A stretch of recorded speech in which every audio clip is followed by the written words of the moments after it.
You're walking to your car. It's late. The parking lot is empty. Your heart starts pounding before you've seen anything at all. You tell yourself there's nothing there. Your body doesn't believe you. And by the time you've reached your door, your hands are shaking for no reason you can point to. You'd think that reaction belongs to a different century. It doesn't. It belongs to a different species of human entirely, one that hasn't existed for 40,000 years. But the real answer is far stranger than fear. Your brain isn't broken. It's still running software built for a world that tried to eat you. Somewhere inside your skull is a structure called the amygdala. It's small, almond-shaped, and it doesn't care what year it is. The neuroscientist Joseph LeDoux spent decades mapping what happens in the milliseconds before you consciously register danger.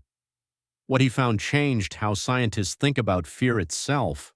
There are two paths a threat can take through your brain. One goes through your cortex, the slow, thoughtful part that reasons things out. The other skips straight to the amygdala. LeDoux called it the low road. It's faster, it's older, and it doesn't wait for permission. By the time your thinking brain has caught up and said it's just a shadow, your low road has already flooded your bloodstream with stress hormones. Your pupils have dilated. Your muscles have tensed. You were ready to run before you knew what you were running from. Why would evolution build a system that reacts before it understands? Because for most of human history, understanding was a luxury you couldn't afford. Picture an ancestor on the savannah 200,000 years ago. A shape moves in tall grass. There are two ways this can go. If it's a predator and you hesitate to think it through, you die. If it's just the wind and you flinch anyway, you've lost nothing but a few seconds of dignity. The cost of a false alarm is almost nothing. The cost of being slow is everything. That asymmetry shaped your nervous system. Not gently, not over a few generations. Over hundreds of thousands of years of exactly the people who flinched for surviving long enough to pass on their genes. This idea has a name. Researchers call it the smoke detector principle. A smoke detector that's slightly too sensitive will go off sometimes when you're only burning toast. Annoying, but survivable. A smoke detector that's slightly too relaxed might not go off when your house is actually on fire. That one gets you killed. Natural selection doesn't build perfectly calibrated alarm systems. It builds alarm systems that err on the side of going off too often because a false alarm costs you almost nothing and a missed threat costs you everything.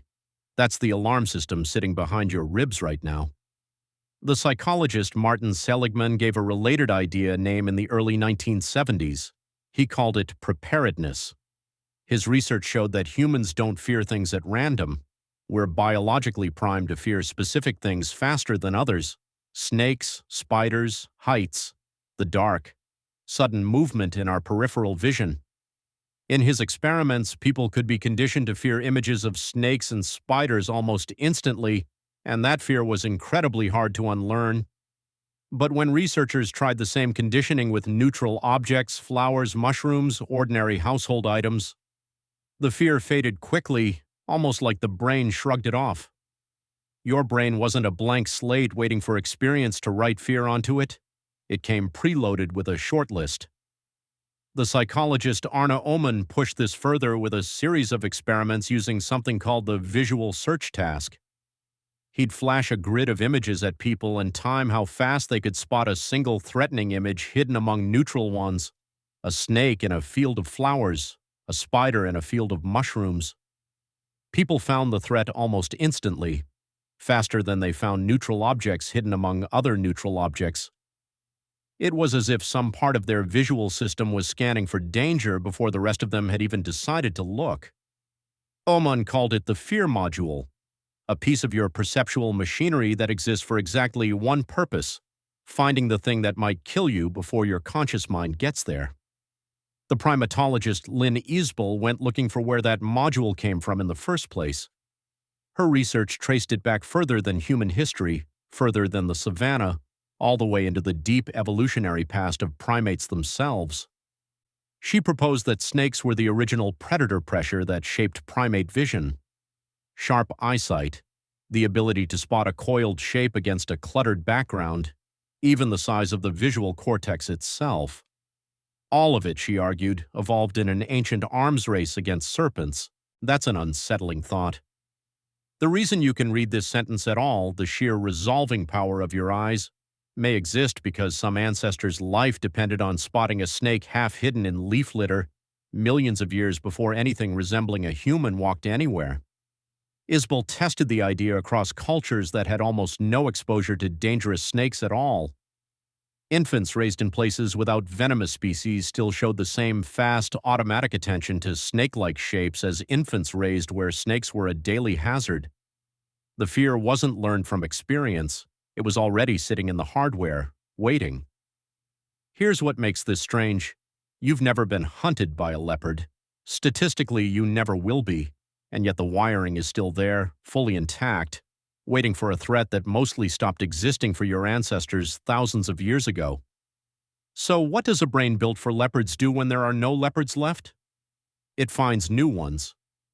This is where things get uncomfortable, because your amygdala doesn't distinguish well between a predator in the grass and a notification on your phone.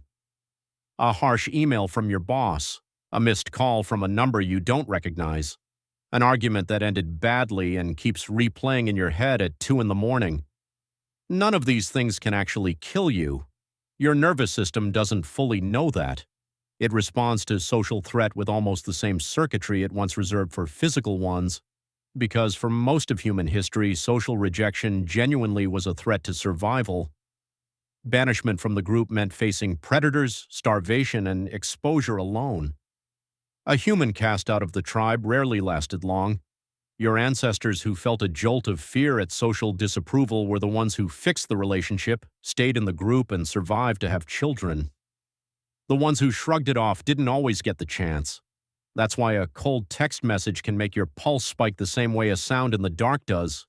Different stimulus, same ancient alarm. The neuroendocrinologist Robert Sapolsky spent years studying this exact mismatch in his research on stress hormones. A zebra's stress response, he observed, switches on for the 3 minutes it's actually running from a lion and switches off the moment the danger passes. Yours doesn't. You can trigger the same hormonal flood by replaying an awkward conversation from 6 years ago. A zebra never lies awake at night wondering if the lion is still mad at it. You do something stranger, you hunt for threats that aren't even there yet. Have you ever noticed how much louder your fears feel at night? There's a reason for that too. Darkness strips away your dominant sense. Humans are visual animals above almost everything else, and when sight is unreliable, your brain doesn't relax. It escalates. It assumes the worst because the cost of assuming the worst, again, has always been smaller than the cost of being wrong. This is why a strange noise in your house at 3 a.m. feels like a home invasion, while the exact same noise at noon barely registers. The world hasn't changed. Your access to information about the world has. What's remarkable is how specific this ancient wiring still is. Researchers studying phobias have found that fears of modern, statistically dangerous things, like cars or electrical outlets, are far harder to instill than fears of ancient threats, even though cars kill vastly more people every year than snakes ever did. Evolution didn't have time to update the list. It's still running on data collected over hundreds of thousands of years on the African savanna. You are, in a very real sense, carrying around a security system designed for a world that no longer exists. The threats changed, the alarm didn't. And modern life, it turns out, is brilliant at exploiting exactly this glitch. Every time you check your phone before checking the news, some part of you is scanning for danger the same way your ancestors scanned the tree line. A headline written to alarm you triggers the same low-road LeDoux mapped decades ago. An angry comment under something you posted triggers the same social exclusion alarm that once meant exile from the tribe. None of it is a predator. All of it gets treated like one, just for a few seconds. Just long enough to keep you scrolling, refreshing, checking again. You weren't designed to face thousands of potential threats a day. You were designed to face maybe 1 or 2 a week and to forget about them quickly once they passed. The volume changed. The wiring didn't catch up. Think about how often you check something today out of nothing more than a vague low hum of unease. A message you sent that hasn't been answered yet. a bank app you refresh for no real reason, a group chat that's gone quiet. None of these are leopards, none of them are even pretending to be, but your nervous system doesn't grade threats on a curve. It either lights up or it doesn't, and lately it's lighting up dozens of times before lunch. There's an irony sitting underneath all of this. The very system that kept your ancestors alive long enough to become your ancestors is, in the modern world, mostly just keeping you tired. Hypervigilance that once meant survival now mostly means a faster heartbeat in a grocery store line, a tightened jaw during a meeting that was never actually hostile, a sleepless hour spent rehearsing a conversation that already ended.